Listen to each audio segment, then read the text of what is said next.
బిడ్డ, నీ ఇంటికి ఒక స్త్రీ రేపు 11 గంటలకి అడుగు పెట్టబోతోంది. ఆమె రాకతో నువ్వు ఒక్కసారి ఇది వింటే గుండె జల్లుమంటోంది తల్లి అని చెప్పి బాబాగారు మనకేదో తెలియని సందేశంతో ఈరోజు మన ముందుకు వచ్చారండి. బాబాగారు ఏ సందేశం అందించినా కూడా అది మన మంచి కోసమే అని చెప్పి మనందరికీ కూడా తెలిసిన విషయమే కదా తల్లి. ఎప్పటి నుంచో ఎదురు చూస్తున్న ఒక శుభవార్త నీ చెవిన పడబోతోంది. ఈ స్త్రీ రాకతో నీ ఇంట్లో ఒక అద్భుతమే జరగబోతోంది. ఇది నువ్వు జాగ్రత్తగా విని తీరాలి తల్లి. ఇది ఒక్కటి తెలుసుకుంటే చాలమ్మా, నీ జీవిత గమ్యమే మారిపోతుంది అని చెప్పి బాబాగారు మనకి నిజంగా ఏదో తెలియని ఒక కొత్త సందేశంతో ఈరోజు మన ముందుకు వచ్చారు అని చెప్పి మనమైతే గ్రహించగలిగాము. మరి ఆ సందేశం ఏంటో పూర్తిగా వింటేనే అర్థమవుతుంది. దానికంటే ముందు చాలామంది కూడా గురువుగారి గురించి అడుగుతున్నారండి. అక్క, ఎన్నో రకాల సమస్యలతో మేము సతమతమైపోతున్నాము, మీకు తెలిసిన గురువుగారు ఎవరైనా ఉంటే చెప్పండి అక్క అని చెప్పి అడుగుతున్నారు. నేను పదే పదే ఈ గురువుగారి గురించి ఎందుకు చెప్తున్నాను అంటే కనుక, నేను జీవితంలో కష్ట సమయంలో ఉన్నప్పుడు అసలు ఈ కష్టం నుంచి బయటపడగలనా అనుకున్నానండి. అటువంటి సమయంలోనే గురువుగారిని కాంటాక్ట్ అయ్యాను. గురువుగారు చేసిన పూజల వల్ల ఆ కష్టం నుంచి చాలా తేలికగా బయటపడి ఈ రోజున ఆనందంగా జీవితంలో ముందడుగు వేస్తున్నాను. అలాగే మీ జీవితాలలో ఎటువంటి సమస్యలున్నా కానీ శ్రీ షిరిడి సాయిబాబా ఆశీస్సులతో జ్యోతిష్యం చెప్పబడును. గురూజీ శివరామరాజు గారు.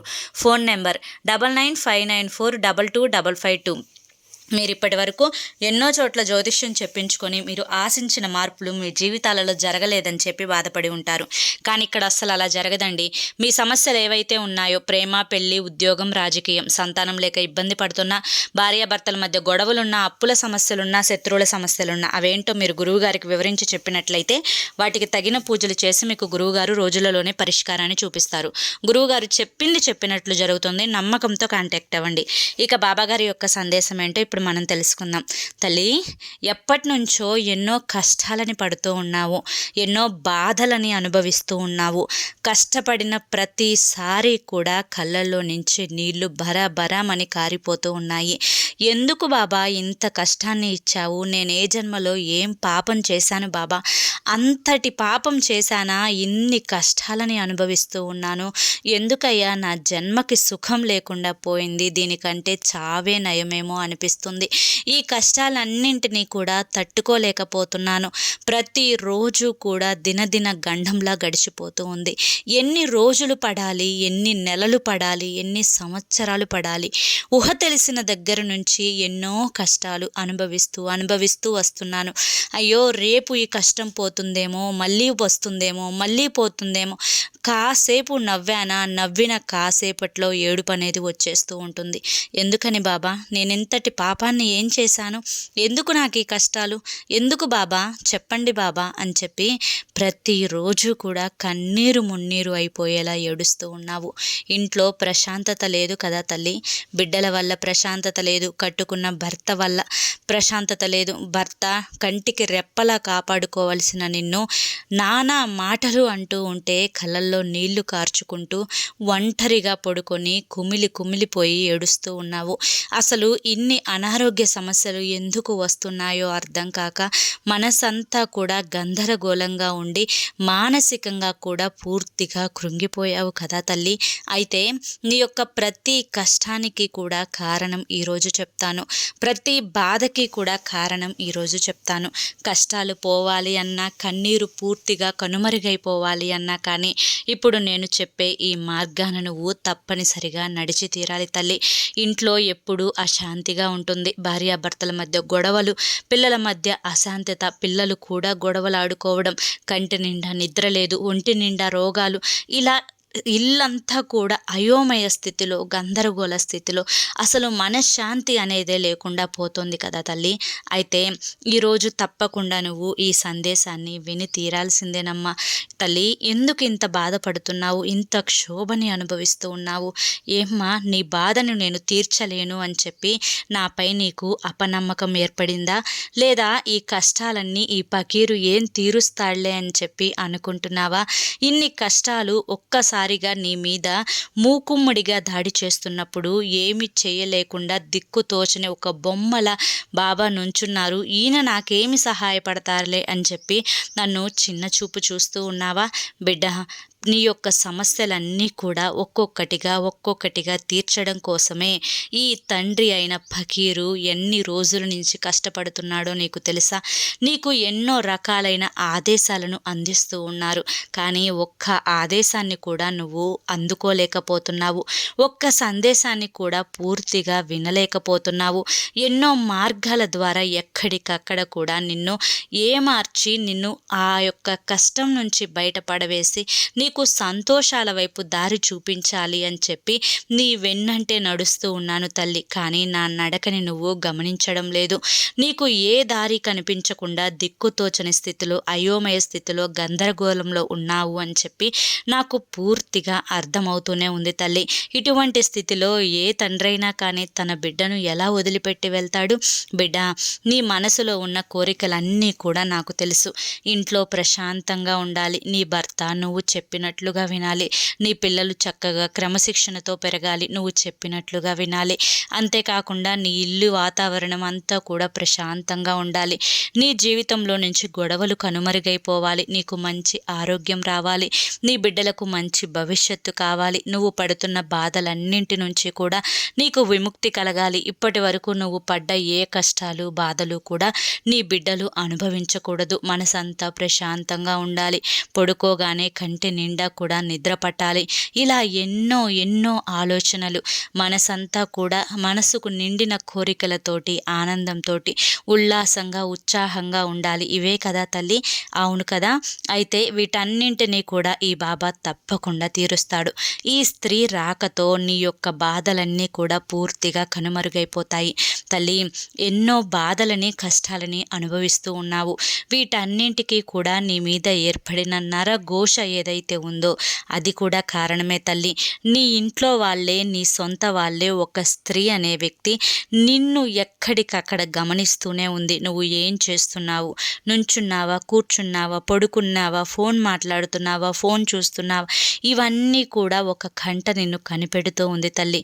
నువ్వు ఎక్కడ సుఖపడిపోతున్నావో అని చెప్పి ఆ స్త్రీ చాలా బాధపడిపోతుంది.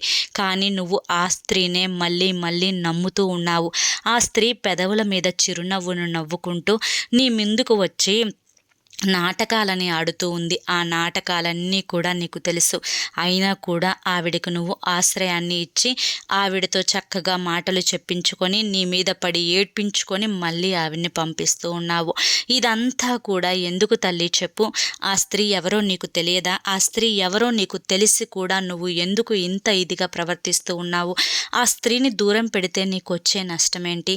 అయితే ఇప్పుడు నీ సమాధానం కూడా నేనే చెప్తాను, జాగ్రత్తగా విను.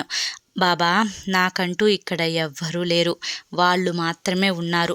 వాళ్ళని కూడా నేను పరాయి వాళ్ళలాగా మార్చుకుంటే ఇక నాకు మంచైనా చెడైనా కానీ వచ్చే వాళ్ళు ఎవరున్నారు చెప్పు బాబా? ఇక నేను వారి తోడు కూడా నాకు లేకపోతే ఈ ఊర్లో నాకంటూ ఒక విలువ ఉంటుందా చెప్పు? అయితే దీనికి సమాధానాన్ని చెప్తాను, జాగ్రత్తగా విను. మహా అయితే వారు నీ పక్కన లేకపోతే నీకు విలువ ఉండదు అనుకుంటున్నావు. ఈ సమాజానికి ఎవరు మంచివాళ్ళో ఎవరు చెడ్డవాళ్ళో తెలియదా చెప్పు? నువ్వు ఎటువంటి మనస్సున్నదానివి, వారు ఎటువంటి మనస్సున్న వాళ్ళు అని చెప్పి తెలియదా చెప్పు? అన్నీ తెలుసు కదా తల్లి. అయితే నీతో పలకకపోతే నీ పరువు ఉండదేమో అని చెప్పి నువ్వు అనుకుంటున్నావు. కానీ నీకు తెలియని విషయం ఏంటి అంటే వారు నీ వెన్నంటే ఉండి నీ యొక్క ప్రతి కదలికను గమనిస్తూ నువ్వు ఏం చేస్తున్నా కానీ వాటి మీద పడి ఏడుస్తూ ఆ ఏడుపుతోటే నిన్ను చూడలేక ఎర్రటి నిప్పులు కక్కే కళ్ళతోటి నువ్వు ఎప్పుడు కాలిపోతావా అని చెప్పి ఎదురు చూస్తూ ఉన్నారమ్మా. ఇంతటి రాక్షసులను ఎంతవరకు క్షమిస్తావు చెప్పు? పలకకపోతే వాళ్ళు వీళ్ళు పలుక్కోరు అని ఒక్క మాటతో పోతుంది. అంతేకాని నీ అనుకున్న వాళ్ళు ఎవ్వరూ కూడా నిన్ను వదిలి వెళ్ళిపోరు కదా తల్లి. కాబట్టి దూరం పెట్టడమే నయం. ఎందుకంటే అటువంటి దుష్ట చూపు అనేది నీ మీద పడడం వల్లే నీకు ఇన్ని అనారోగ్య సమస్యలు, నీకిన్ని మానసిక సమస్యలు, నువ్వు ప్రశాంతంగా నిద్రపోలేకపోతున్నావు, ఇన్ని కష్టాలని అనుభవిస్తూ ఉన్నావు. ఆ కన్ను మంచిది కాదు తల్లి, దూరం పెట్టేసేయ్. నేను చెప్తున్నా కదా, ఈ బాబా చెప్తున్నారు కదా, దూరం పెట్టేసేయ్. నీ విలువ కూడా వారికి పూర్తిగా తెలిసి రావాలి. ఈ సమాజంలో, ఈ సంఘంలో నిన్ను ఏమనుకున్నా కూడా పర్వాలేదు. నువ్వు ఏ తప్పు చేయనప్పుడు ఒకరి కింద లొంగి బ్రతకాల్సిన అవసరం నీకేముంది చెప్పు? కాబట్టి ఈ ఒక్క మాట విను తల్లి, వారిని దూరం పెట్టేసే.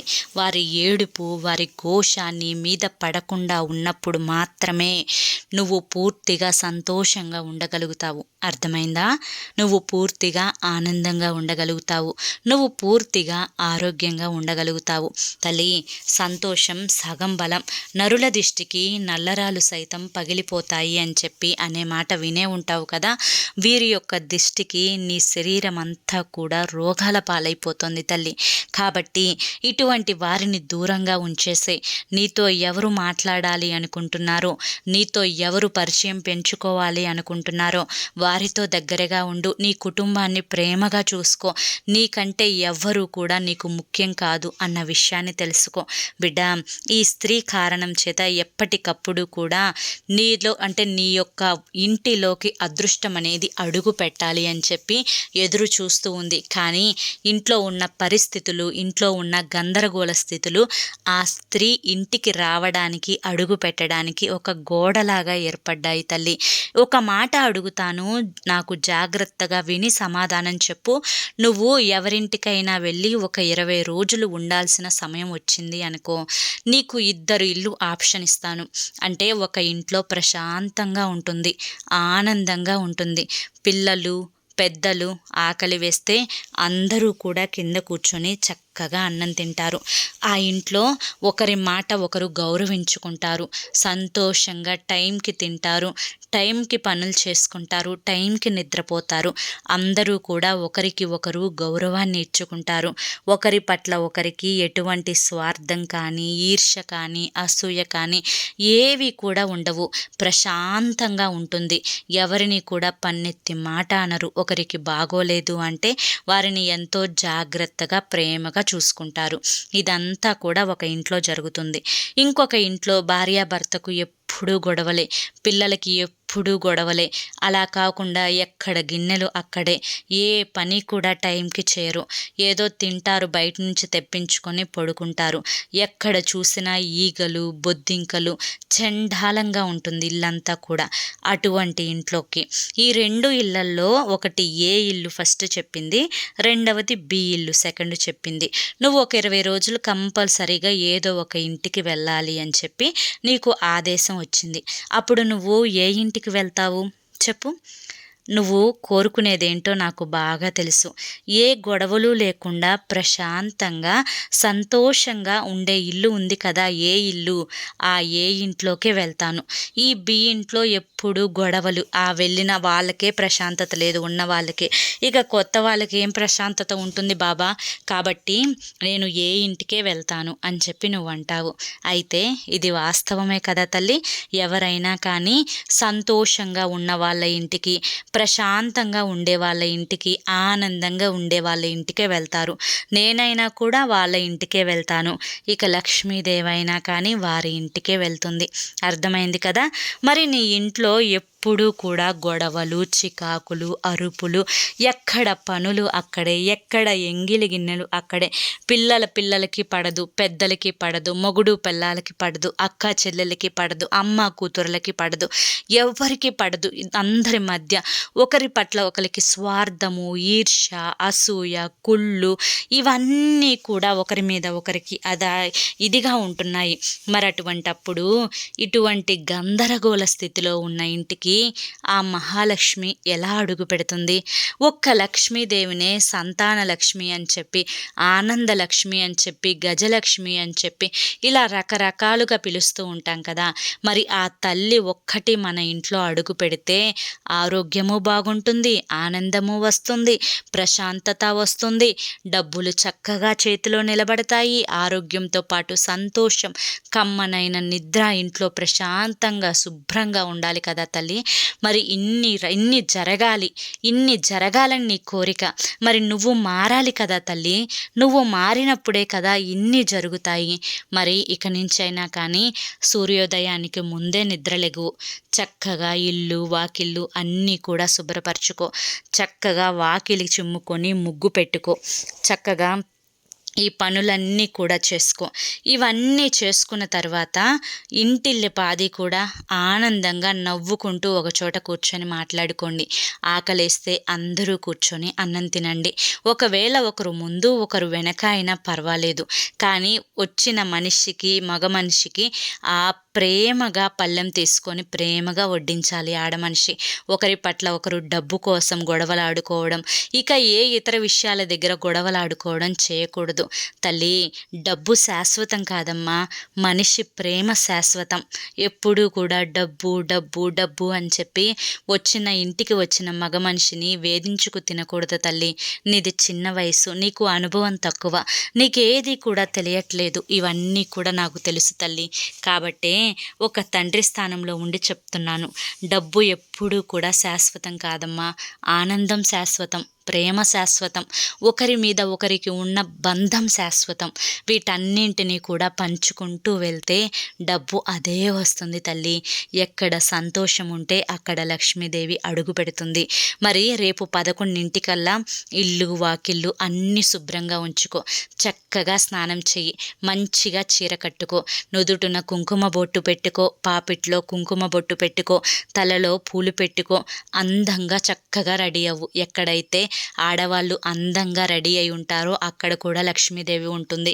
ఇవన్నీ కూడా చేసుకొని చక్కగా ఉండు తల్లి. అప్పుడే నీ ఇంటికి లక్ష్మీదేవి అడుగు పెడుతుంది. రేపు 11 గంటలకు సరిగ్గా లక్ష్మీదేవి అడుగు పెడుతుంది. ఇంట్లో నిత్యం దీపారాధన చేసుకో తల్లి. ఆమె రాకతో నీ గుండె జల్లుమంటుంది అని చెప్పి ఎందుకు అన్నాను అంటే, ఇన్ని రోజులు కూడా సంతోషాలు లేక ఎప్పుడూ కూడా బాధలతో దుఃఖాలతో అలసిపోయిన నీ మనసుకి ఒక్కసారిగా సంతోషం రేపటి నుంచి అడుగు పెడుతుంది అంటే నీ మనసు కూడా చాలా ప్రశాంతంగా ఉంటుంది, చాలా ఆనందంగా ఉంటుంది కదా తల్లి. తల్లి, ఈ తండ్రి నీ జీవితంలో కొత్త వెలుగులు చూపించాలి అన్న ఉద్దేశంతో ఈరోజు ఈ సందేశాన్ని నీ చెవిన పడేలా చేశారు అని చెప్పి ఈరోజు బాబాగారు మనకి చాలా చక్కటి సందేశాన్ని అందించారండి. నిజమే కదా, మనం అనుకుంటూ ఉంటాము డబ్బే శాశ్వతము, డబ్బులోనే సంతోషం ఉంటుంది, డబ్బులోనే ఆనందం ఉంటుంది అని చెప్పి ప్రతి ఒక్కరూ కూడా డబ్బు కావాలి డబ్బు కావాలి డబ్బు కావాలి అని చెప్పి అనుకుంటూ ఉంటాము. ఇక్కడ బాబాగారు ఏ ఇల్లు ఆప్షన్ ఇచ్చారు, బి ఇల్లు ఆప్షన్ ఇచ్చారు. మరి సంతోషంగా ఉన్న ఇంటికే కదా ఎప్పుడైనా మనం కూడా వెళ్ళాలి అనుకుంటాము. ఆనందాలు లేని ఇల్లు, గొడవలాడుకునే ఇంట్లోకి ఎవ్వరూ కూడా వెళ్ళాలి అని చెప్పి అనుకోరు కదా. అదేవిధంగా లక్ష్మీదేవి కూడా అలాగే ఆలోచిస్తుందంట. కాబట్టి మన ఇంట్లో కూడా రేపటి నుంచి చక్కగా ఇల్లు వాకిళ్ళు అన్నీ కూడా శుభ్రపరచుకొని, ఇల్లంతా కూడా తడిగుడ్డ పెట్టి శుభ్రంగా తుడుచుకొని, వాకిట్లో ముగ్గు వేసుకొని, పసుపు కుంకుమతో అలంకరించుకొని, చక్కగా స్నానం చేసి నీట్గా చీర కట్టుకొని, నుదుటిన కుంకుమ బొట్టు పెట్టుకొని, చక్కగా తలలో పూలు పెట్టుకొని, మన దైవ మందిరంలో ఒక దీపాన్ని పెట్టుకొని, ఆ 11 గంటలకు లక్ష్మీదేవి తల్లి, ఆ మహాతల్లి అదృష్టపు దేవత అడుగుపెట్టే రోజు రేపటి రోజు కోసం మీరు కూడా ఎదురు చూడండి, ఆనందంగా జీవించండి. బాబాగారు మనకు చెప్పాల్సిన సందేశం ఇదే. చాలా అర్థవంతంగా, మనసు అనేది నొచ్చుకోకుండా ఒక తండ్రి తన బిడ్డకు ఎంత చక్కగా వివరించారో బాబాగారు కూడా మనకి ఈ సందేశాన్ని అంతే చక్కగా వివరించారు. మరి ఈ సందేశంలో ఉండే పూర్తి ఆంతర్యం ఏంటో మీ అందరూ కూడా గ్రహించగలిగారు కదా. ఆ సందేశంలో ఉండే ఆంతర్యం మీ అందరికీ కూడా అర్థమైంది కదా. మరి నచ్చింది కదా ఈ సందేశం. మరి నచ్చింది అనిపిస్తే ఈ వీడియోకి ఒక చిన్న లైక్ ఇవ్వండి. మీరు ఇచ్చే లైక్ వల్ల మరి కొంతమంది బాబా భక్తులకు వీడియో అనేది రీచ్ అవుతుంది. మొదటిసారి మన సాయి పిలుపు ఛానల్లోకి వచ్చినట్లయితే మన ఛానల్ని సబ్స్క్రైబ్ చేసుకొని సపోర్ట్ చేయండి. మరి రేపు మరొక మంచి సందేశంతో తప్పకుండా మళ్ళీ మనం కలుసుకుందాం. అంతవరకు కూడా బాబా ఆశీస్సులు మనపై ఉండాలి అని చెప్పి మనస్ఫూర్తిగా కోరుకుంటూ సర్వే జన సుఖినో భవంతు. ఓం సాయిరామ్.